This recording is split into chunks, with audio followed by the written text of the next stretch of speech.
Welcome to the Countries for Kids podcast from Case of Adventure. I'm Karen and I'm so glad you're here with me.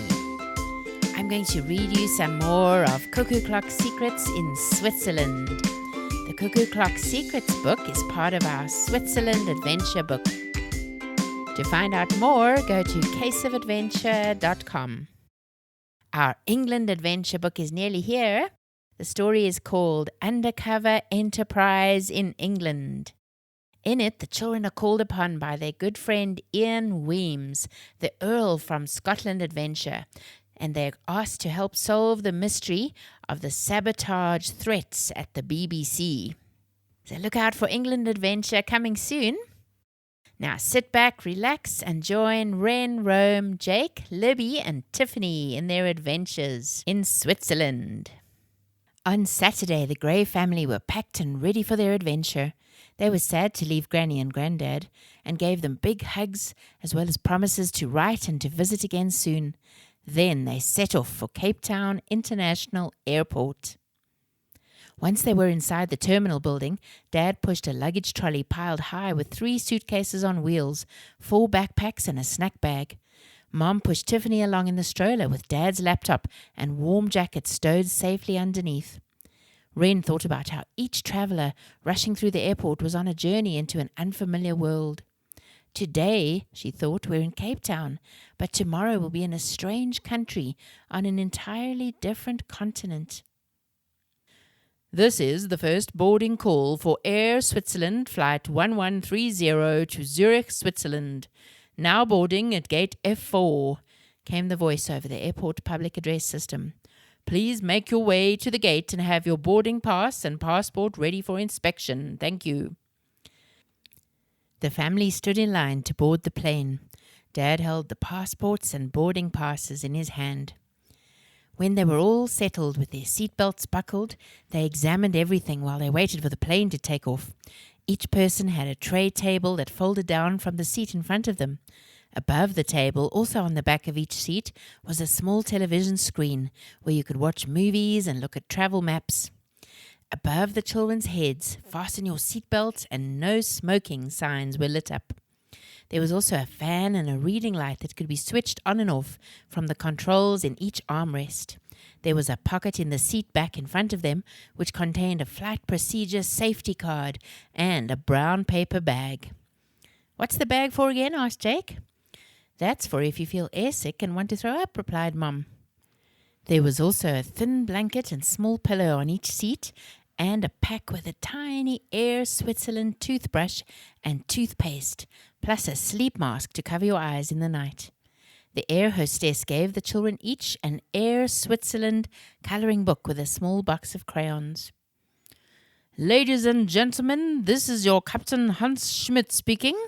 We welcome you to the Air Switzerland Flight 1130 to Zurich.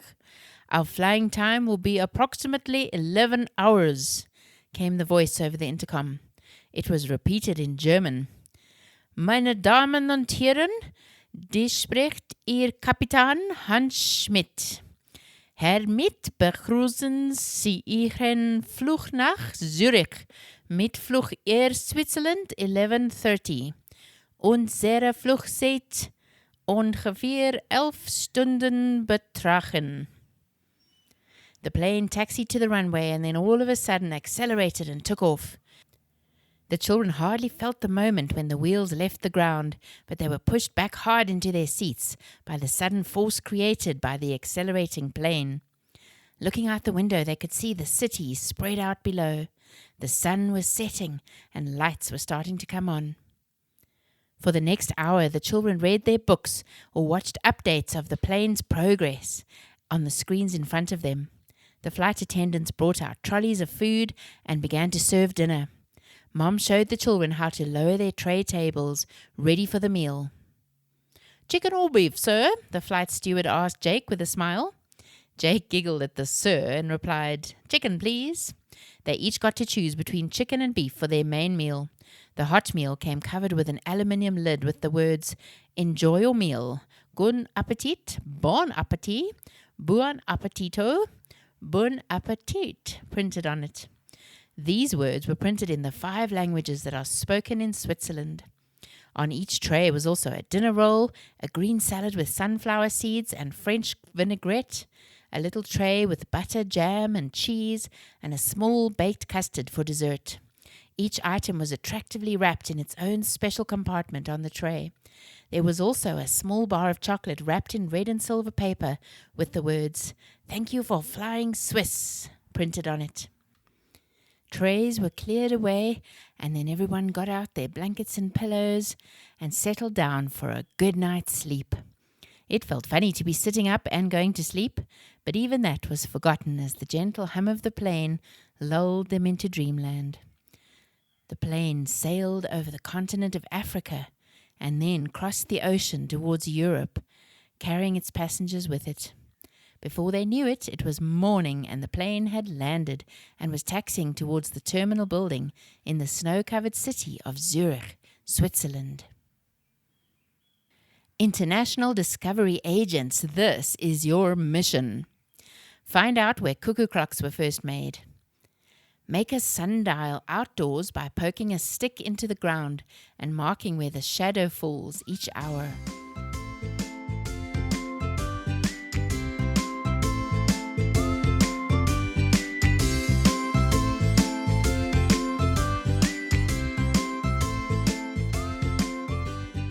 Chapter 2, Zurich to Crans-Montana. The early morning sunlight reflected off the snow surrounding the airport, and everything appeared pristine with its white blanket. The Gray family took a bus to the airport terminal in Zurich. They stood in line to go through immigration and to have their passports and visas checked. They waited at the luggage carousel for their bags. All their backpacks were secured with red luggage straps with the name Gray printed on them. This made them much easier to spot. After they had collected all their articles of luggage, the family moved out into the main part of the airport. Dad went up to a foreign exchange window to exchange some money. The children all crowded around to take a look as he handed the teller some traveller's checks. Switzerland has its own money called Swiss francs.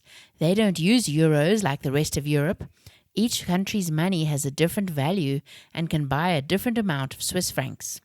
$1 American right now can buy 0.96 Swiss francs, said Dad. Wren looked with interest at the exchange rates displayed there. That's just less than a Swiss franc. Yes, replied Dad. Dollars and Swiss francs are worth about the same. The teller handed Dad a pile of colourful Swiss francs. The children fingered the Swiss money with interest while Dad showed them the writing on the money in the different languages of French, German, Italian and Romansh. We landed in the German part of Switzerland in Zurich, Dad told them. Now we will be travelling across Switzerland by train to the French side. We will be doing a lot of train travel while we're here, he continued, so we had best get used to it. Where are we staying, Dad? Inquired Wren when they were all settled in the comfortable, elegant red and white seats of the Swiss train. We'll be staying at Crans-Montana for the first 2 nights. It's a quaint little town on top of a mountain, so there will be lots of snow. We'll be going up by funicular, which is a train that is pulled up an incline by a cable. Here in Switzerland, we are going to experience cog trains, funiculars, gondolas, and chairlifts. I'm going to make snow angels, exclaimed Libby. I'm going to roll down a snowy slope, said Jake, grinning. I'm going to try a cheese fondue, put in Mum. And I'm going to eat some Swiss chocolate, added Rome. Dad laughed. I guess I'll be solving this mystery on my own. His laughter was soon drowned out by the children's protests. No, Dad, us too. Of course we'll be doing that. We didn't mean... Dad grinned at them. After that, we'll be staying in various places like Zermatt, Bern, and Geneva, where I have to go to my company's office. Since they'd had an early breakfast at 11:30 a.m., the family headed through to the dining car on the train for lunch. The children were very excited to eat a meal on the train. The tables in the dining car were set with lovely tablecloths, just like in a fancy restaurant. There were flowers in vases on each table, but the vases were fastened to the wall so that they would not topple over if the train jerked. The family sat down and looked at menus which turned out to be written in German and were rather difficult to decipher. Even the parts that Dad was able to translate into English left them wondering what they would be eating. There was an enticing display of pastry tarts and quiches in the middle of the dining car, and the children opted to choose from this. "Food you can see," said Wren, "sounds safer than ordering from the menu where I don't know what anything is." Mom and Dad ordered raclette. A large half wheel of cheese is melted under a grill and portions are scraped off onto the plates to be eaten with baby potatoes, pickled onions, and gherkins. "You guys will have to get more adventurous," smiled Dad, enjoying the unusual food. A little later, the train arrived in Sierra and the family collected all their belongings and disembarked onto the platform. Wren breathed in the fresh mountain air, and as she looked around her, her main impressions were of red trains and white snow. Lots of it. A friendly porter in a red jacket came over with his luggage cart. He didn't speak much English, but with the help of a few hand signals and some odd French words from Dad, he escorted them over the road to the funicular station, which would take them up the mountain to the town of Crans-Montana. "I had better buy a few things for our dinner before we go up," said Mom. "I'm not sure what shops will be open up there." The others remained with Dad at the funicular while Mom and Libby walked across the road to a Swiss bakery where they bought some delicious-looking pastries, rolls, and Emmentaler cheese for the family to munch on. They rejoined the others and boarded the strange-shaped train that would take them up the mountain. "The train is made like a staircase," said Dad. "Each part is on a different level." The funicular glided smoothly into motion, and the journey up the side of the mountain began. The children were enthralled with the movement and the view. They peered at the snowy slopes from the window at the lower end of the funicular. It was a very strange feeling going up the mountain backwards. "The snow is already getting much thicker," said Dad. "This mountain is very high." "Are we going to sleep up in the snow?" asked Libby in surprise. "Well, there is a hotel up there, if that's what you're wondering," smiled Mom in amusement. "It's such a different world," exclaimed Wren. The snow seemed to cover everything in sight. "It's stunningly beautiful. I can't believe it's real." "I love the way the snow piles up on the tree branches," said Mom. The journey up the mountain was 12 minutes long. About halfway up the mountain, the track widened and split into two for the second funicular to pass them on its descent to the base station. "Phew," said Wren. "That felt close. I thought we'd hit the other train." "Nope," said Rome. "We were miles away." "Not quite miles," laughed Wren. As they got higher up the mountain, the number of fir trees increased, and you could see far down into the valley, with wooden chalets dotted about on the mountainside, and the beautiful snow-covered Alps towering over the valley in the background. Wren was amazed at how smoothly the funicular went up the hill, making hardly a sound at all. They pulled into the station at Crans-Montana, and the children grinned at each other expectantly. The town of Montana was quaint and beautiful. There was so much snow about that the children were amazed. "Look, that whole car is covered with snow," exclaimed Wren. "It's like a big white lump." "That's a car?" said Libby in surprise. "I can't even see it."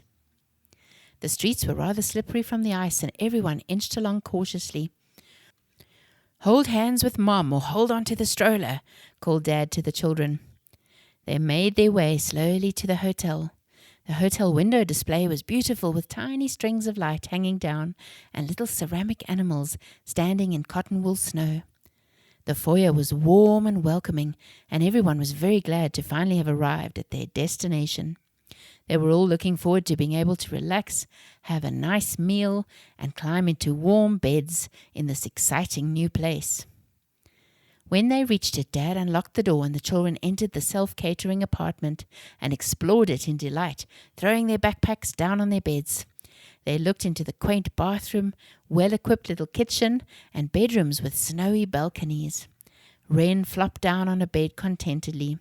"I think I'll go to sleep right now." "Dinner first," grinned Mum. "Hang in there, you'll feel better after a tasty meal." When the Greys woke on Monday morning, the sun was shining brightly and reflecting off the pristine mounds of snow and ice. Wren pushed open her shutters and peeked out at the white world that lay outside. The snow was piled up about a foot high on the wooden balustrade around the balcony and on the tree branches. The children dressed as fast as they could and ran out into the snow. Jake flopped down into its softness and then got up and ran in slow steps, which made him sink as he went. Wren was the first to pitch a snowball at Rome as he ambled ahead of her. It hit him squarely on the head and exploded all over his jacket, with little wet flakes tickling his neck. He turned and chased Wren up the slope, and they both slid and landed on their bottoms in the snow. Rome tossed a snowball at Wren, and she scrambled up and ran as fast as she could. He soon caught up with her and squished a snowball down her neck. She screeched at the ice-cold wetness as it slithered down inside her shirt. "Gotcha," grinned Rome as Wren glared at him. Jake started to pack snowballs into a pile and pelted both Wren and Rome with them, while Libby remained at a safe distance, laughing and occasionally throwing a snowball. "Come in, you guys," laughed Mom. "You're all going to be soaked through. Let's have breakfast and then head to a shop." That's all for now. See you next time.